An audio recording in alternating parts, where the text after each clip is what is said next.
haven't seen you at all. It's not very happy right now, on the day we're recording this, but Don't we're ruin still my alive. intro. Right.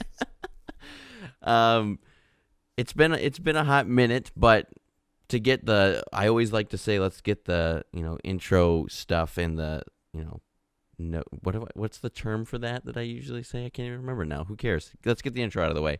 First of all, we haven't posted in a hot minute because, one, holidays happened, and that's a hard time to do things. And number two, Luke has been crunching his little butt off trying to get his latest video out, and he finally did that. Yes. So make sure you go and check that out. It was 40 however, minutes. Is that how long it was, really? Yeah. Oh, my God. I watched it, but it was just one of those things I was very entertained, and I was watching all the new things that you were putting into it. So I didn't really pay attention to how long it was. Yeah, this one, every new video I've done since I've gotten Premiere Pro, it takes a long time, most of the time just for the fact that I'm just learning how to use it because it's such a beefy boy of a program. Yeah, it does. It does pack a punch when it needs to. And speaking of packing a punch, I had started a little side project, a spin-off, if you will, that I hope, Luke, you will partake in one day, and maybe I'll get Natasha on there as well. But in the case that Luke is doing way too much, and we can't just sit down and chalk out an episode or two, One Shots is now live, posted the first one on the 6th, Wednesday, which is actually the day we're recording this, but go check it out. Yeah, I just ramble about random movies that I saw.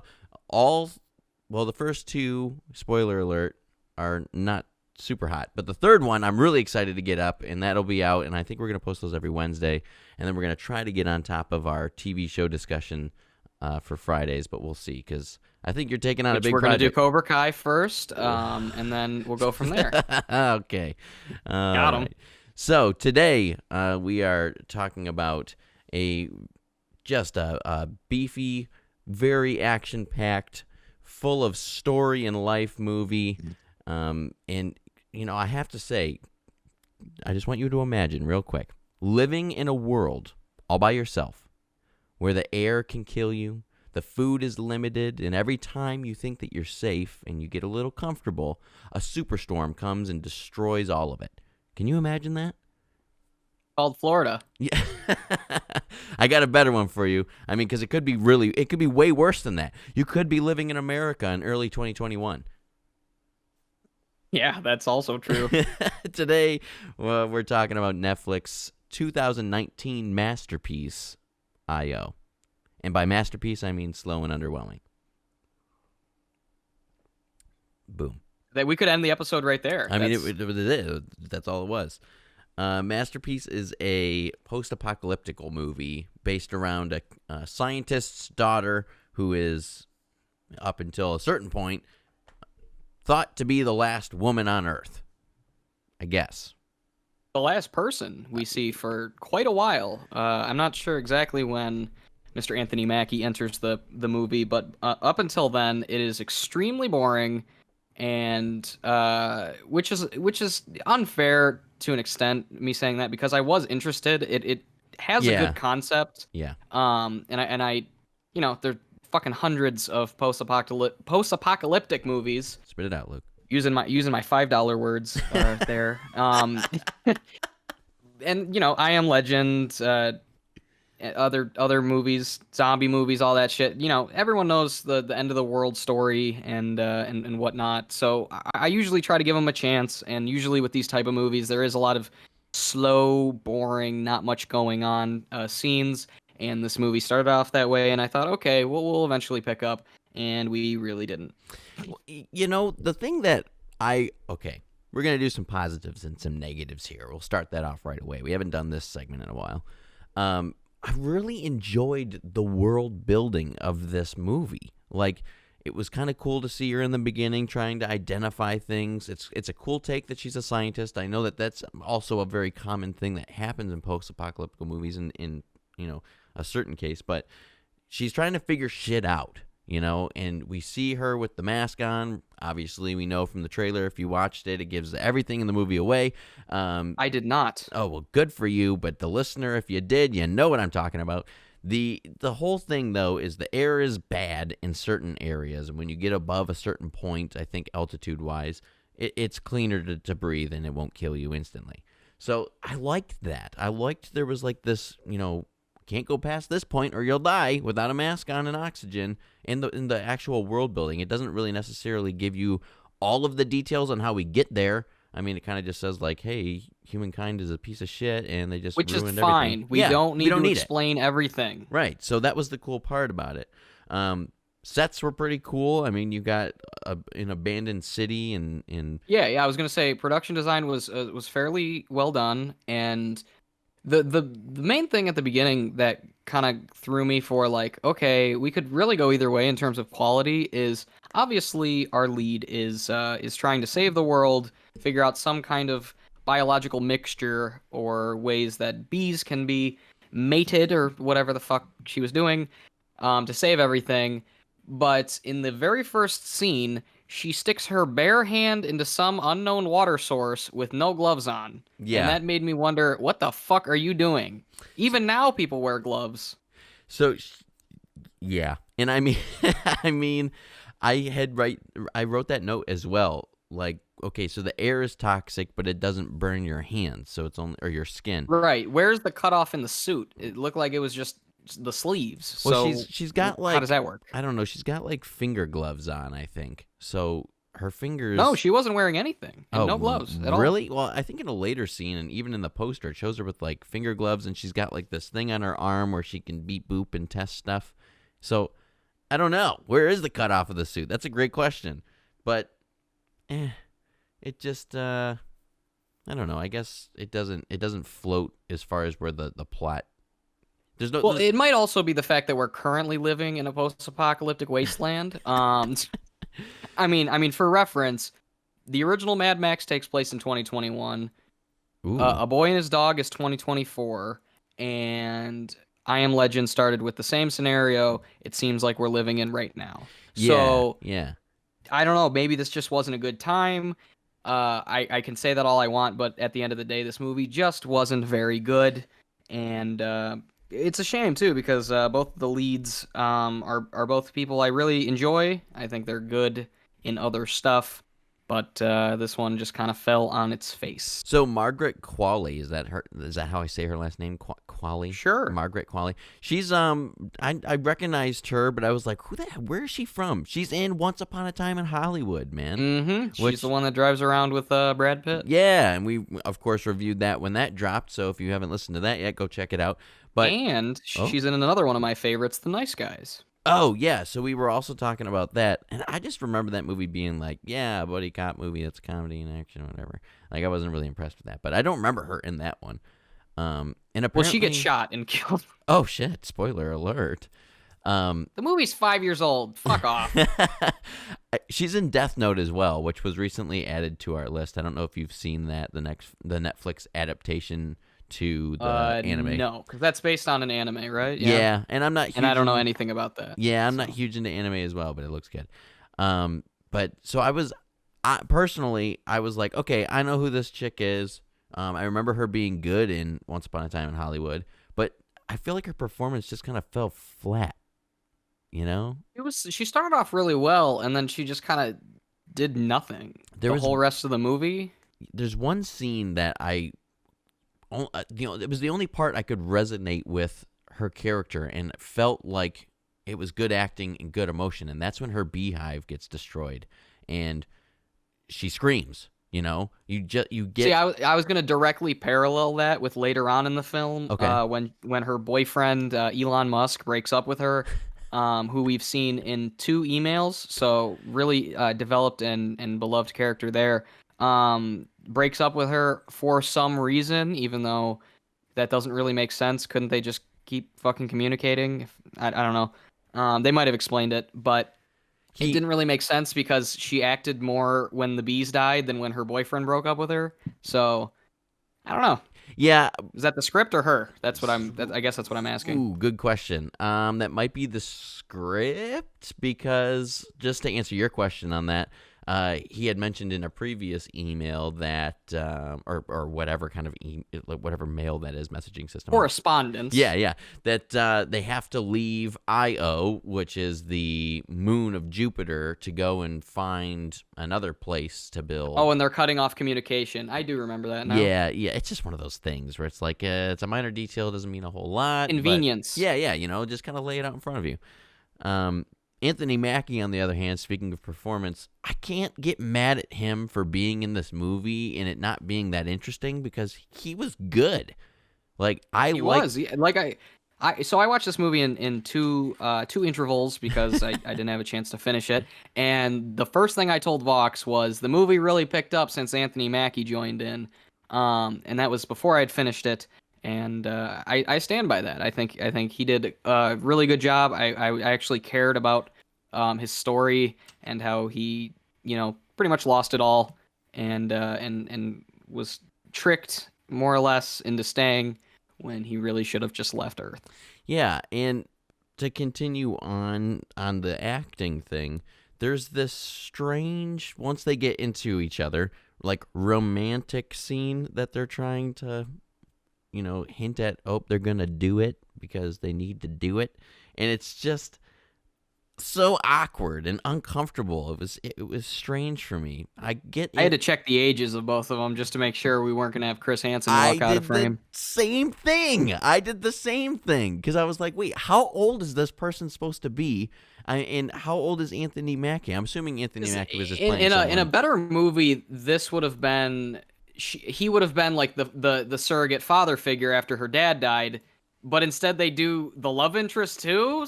What? That's what I was hoping for, was the surrogate like father figure for sure. I was just saying, Tasha and I were kind of talking a little bit throughout the movie. I was just saying like, okay, he's going to take her under his wing, say, let's get the fuck out of here. We can go to another planet and survive for much longer because we're both young and we deserve to do so. Where she's just being like, my dad was trying to make bees be immune, so I'm going to stay here. And it's just... And then she just fucking gives up after all this time? And the other she saw one fucking thing of poetry and just gave up? Well, that's what I was just going to say. The other thing is this strange tie-in of poetry and art. The message is great. It was poorly executed. Just not there. It was a disconnect because... I wish Tasha was here for this. She didn't want to join because she didn't have too much to say on it, but she is not up to speed, as many Americans probably aren't, with Greek mythology. And Greek mythology has a nice tie-in with its artwork because that's how its story was being told. If you're not anywhere near familiar with that, the 30-second, maybe 2-minute scene actually, of Anthony Mackie in the later portion of this movie explaining the painting that she's been seeing throughout the entire film, you're just going to be like, what? Does that have any relevance with the end of the world and going to the moon of Jupiter?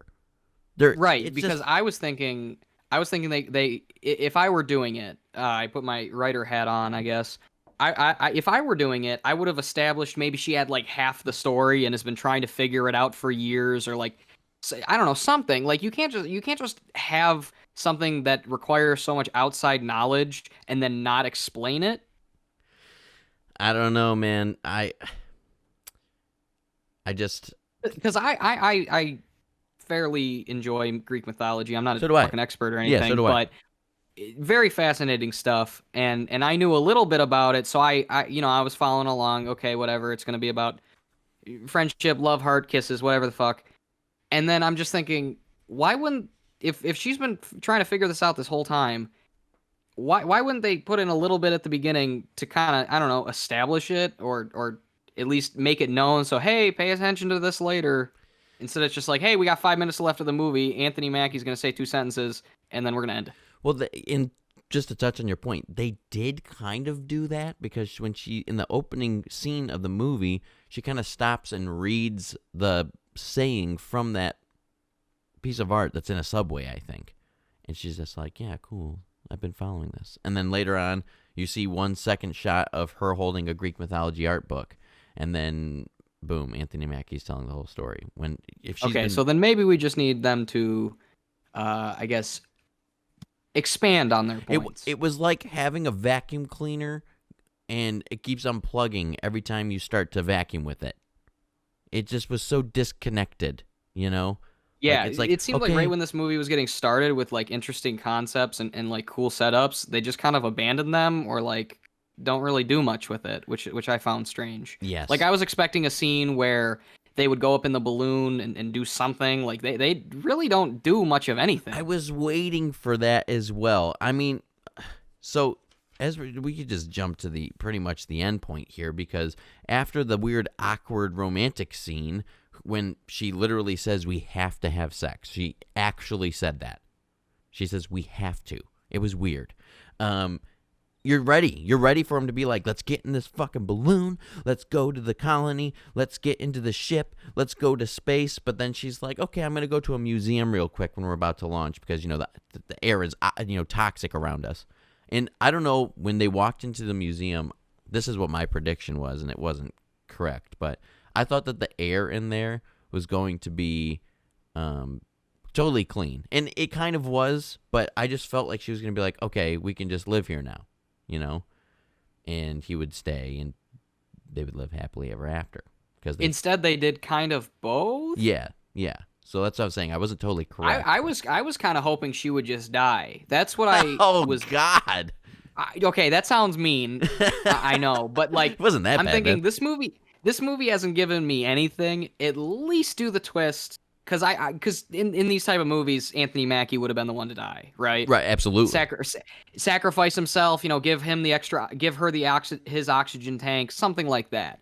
Instead, she just fucking tries to kill herself, I guess. Is like, hey, this might not kill me. Let's try this. Right. After I've survived on Earth my entire life, for the most part, the last hope for humanity, I'm trying to figure out this bee shit.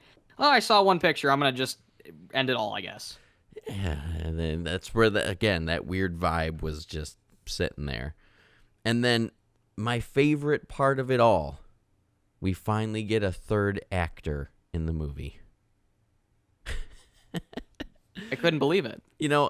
Again, a little bit of a predictable ending with that whole, like, I've got crazy eyes, I want to fuck you, and I want to also save Earth in her brain. Obviously, they're going to have a kid, and we see that for 2 seconds on the screen. Tosh actually called that. She goes, oh, they're going to fuck, she's going to get pregnant, and then stuck with a kid, and that's exactly what happened. And, okay, so the air is kind of not toxic because there's plants all around, because that place was overgrown, so now you're just going to live there? I don't know. How do you raise a kid with no technology for the most part, no real electricity? Don't they need? Of course, I haven't had a child myself, so I don't know. Neither have I. But don't they need like formula and shit? I mean, I guess you could breastfeed and all that, but I don't know. I feel like it'd be a lot harder to actually successfully have a kid by yourself. Well, if we think about it, let's break this down real quick. She's a vegan or a vegetarian, at least, because there's no animals around for them to eat meat. I don't know anything about vegetarians besides the fact that they don't eat meat. That's like it. Or they have an iron deficiency because they don't eat meat. Without that being created, is this kid like basically living off of vegetables that are probably partly poisoned still due to the oxygen that the plants absorb or the soil that the plants grow in? It just doesn't seem like a very good life. Not to mention, though, here's a positive. There's no viruses in the world, so like he's not going to get a cold or the chicken pox or anything like that. That's a plus. Right. I don't know. Maybe I would have changed it to be that the ending is she ended up going with him because she had a kid. That's and what that, like, I wanted. Absolutely. Like what? Like I don't know. It seems like all the like the rational, like well done decisions just were completely ignored. Yeah. My favorite scene in the movie was when the bees died. Oh. Not because of that, but because something happened. Yeah, I feel you. Here's the weird thing with me, though, is I actually like these kind of like bland and drawn out movies. Sometimes when things are going, and we've discussed this several times at this point, when things go like really crazy and there's a lot happening, it tends to make me like, I don't know, maybe it's my ADHD or my simple mind, but I have a hard time focusing, and that usually knocks it down a bit. When movies are like this, kind of slow, drawn out a little bit, Not necessarily very good, but I tend to enjoy them more. So I think my score on this is going to surprise you. I've been writing a little bit. If you have anything else to say, I'd like to read a little paragraph I wrote here. Well, again, I really like post-apocalyptic movies. I love zombie movies. I love end of the world stuff. You like I zombie really do movies? enjoy. I love zombie movies. What? I know. My next video might surprise you. What? At youtube.com/confused reviews. That's where you can find me. But it's a shame because I think this is again something I feel like I say quite often, but wasted potential because I think they're both capable actors. They had a lot of really good set design, and the setup was really well done, and they kind of dropped the ball for me. I agree with you. I do agree with you. This wasn't horrible, and if I had to watch it again, I wouldn't be upset, but it definitely isn't anything to, I don't know, rush out and see, and it appears the reviews, I guess, reflect share that same sentiment. Definitely Yeah. reflect that. We watched this movie actually about a week or so ago at this point. We've been doing this 100 movie challenge for 2021, and so we've been watching a bunch of movies. So if you are interested in what I'm watching or what Luke's watching or what Natasha's watching, you can check us out on Letterboxd, which is a great app and social media for movie lovers all around. I'm Baseman Vaux on there. Tasha is Natasha Bing because she's a Friends fan. Disgusting. And then yours is what? Confused Reviews. Confused Reviews? Oh, really? That is the name. I wouldn't have imagined that would be your username on anything. That's weird. Right. It's not like I do that. Yeah, so I try to imprint, if we're watching a bunch of movies, like a little article at the end. And I put, although a slow movie and a slow crawling story, there was something that kind of pulled me into this movie. The acting wasn't bad, was decent on Anthony Mackie's part, but the characters that were involved with the world and the story kind of led me to be a little bit more believable. I was rooting for them, and I wanted to see them live, and was hoping that they did live, and I was bummed when the bees died. The ending was super predictable, as we've mentioned, and after we all said we said earlier, after the weird sex scene, we just kind of knew where it was going from there. I wish, again, that she would have done a little bit more and probably would have gone to space, because that would have been cool to at least see the rocket ship that is on the goddamn poster in the movie. That would have been great. That would have been. That's okay. We got one shot of a matte painting of a hot air balloon, so it's fine. And a shot of boobies in an actual painting. So that's also fine. There you go. Tasteful titty right there. Also, I don't know how you felt about this, but I thought the dad was dead from the beginning. Yeah, absolutely. Because they hit it with like this dramatic reveal, like, oh, he was actually dead this whole time. Like, yeah, no shit, he wouldn't have left you there if you're the only two people on the fucking planet. Oh, really? Okay, so I didn't really pick up on that, because I did pick up on the fact that her dad was dead. Like, yes, I understand that, but I guess I didn't pick up on the fact that they were doing like this kind of reveal, like unveiling the plot twist here that the dad's actually dead. I didn't. Well, yeah, because when Anthony Mackie gets there, she's like, "Oh, he's away. He'll be back in a few days." Yeah, I'm like, I just took that as she was lying. Like, that's all I took it as. But again, bad acting. It portrays many different things. And was that the script or was that her? I don't know. I'm sad. She told her followers on FM radio that he's dead. So that's true. Good enough. Oh, but I guess I don't know, man. I guess she was playing the tapes to like perceive that he was alive. Oh, fuck. At this point, I'm getting flustered and I'm lowering points. I literally just lowered my rating on this because now we're talking about it and I realize that it is not good. Child's Play remake all over again. It's just not good. God damn it. Starts off, Vaux kind of liked it, and by the end, we're fucked. No, it's terrible. See, this is why we need to talk more, and we need to do this more, because I think my ratings would be a little bit different without, or I know they're different without you in the room, but I think they would be more different. The discussion. Oh, man. So here on the show, we do this fun, different way of rating things, at least for How do we do it, Vaux? We either A, pick it, or we B, flick it. Pick for great, flick for not so great. But we also like to narrow it down just a little bit more with a 1 out of 10, because sometimes you can have a really good production and we'd give it like an 8 out of 10 because it's really well done, but it is not worth the watch at the end of the day, or vice versa. The story's freaking awesome. It was really impactful, but it was terrible on the production end. So kind of flip-flop and figure out where we stand with our movies. Luke, I need to know, on a scale of 1 to 10, where you would throw this one at. Well, I would give this a strong 4. Oh, yes. Yes. The big old 4. I get you. Would you pick it, or would you flick it? I would say if you enjoy, like you said, slow burn, kind of not too much going on, but just enough to kind of keep you questioning, like, hey, what's really going on here? And then soon to be disappointed that there's not really much going on. I'd say pick it, but if you actually do enjoy kind of end of the world stories, there are much better ones to choose from. Yes. For me So personally, if you're bored on Netflix, go ahead. Yeah, but if there not, you go. you can flick it. It's 96 minutes long. You're really not gonna destroy yourself by watching it. But for me personally, I initially actually put this at a 6, because again, the world building and just kind of like the story in itself was enough for me to be like, I actually liked this, kind of post-apocalyptic slow burn. However, after talking about it with you, I decided to drop it down just a notch and give it a 5 out of 10, which is, I think, fair. And I also would say that you should pick it just for the story itself. For everything else, it's not really worth it. But that's where I'm at. That's fair. Yeah, I'm trying to be fair.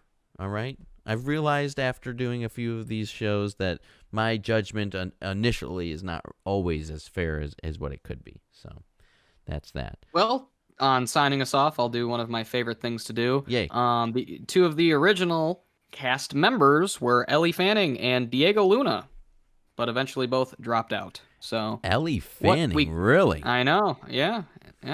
I'm not. And everyone's favorite Cassian Andor. Okay, scratch the Cassian Andor part. I would still want Falcon up in this bitch, but I wouldn't be mad with Ellie Fanning. Look at that. We just got a Star Wars and Marvel reference. Boom. At the same sentence. Right out of the... Right at the end. Right they thought there. Maybe we'd make it one time without mentioning it, but you're wrong. Nope. You are incorrect. We always get it in there. I wouldn't be mad at Ellie Fanning, though. I mean, honestly. That's what she said. I don't think that's how that works. That's a weird joke. You said to get it in there. Oh, to get it in there. Okay. Anyway. I think that's where it should just cut it. Just stop. Be sure to check out Luke on Confused Reviews. And he did a really fun one of a show nor movie I haven't seen, but I enjoyed watching it. Chips, about some wacko jacko coppers. And not the potato chips. No. But the California Highway Patrol. Amazing. And what's your next one you're working on, just to give the people who actually do listen to the end a little nudge here? Well, it's a zombie movie from 1985 that's really sad and depressing. And that's all I'll give you, because that doesn't narrow it down completely. Okay, so it's one of 3 movies. Great. Thanks so much for watching. We'll see you, or listening. We'll see you next time. Existing. Thank you.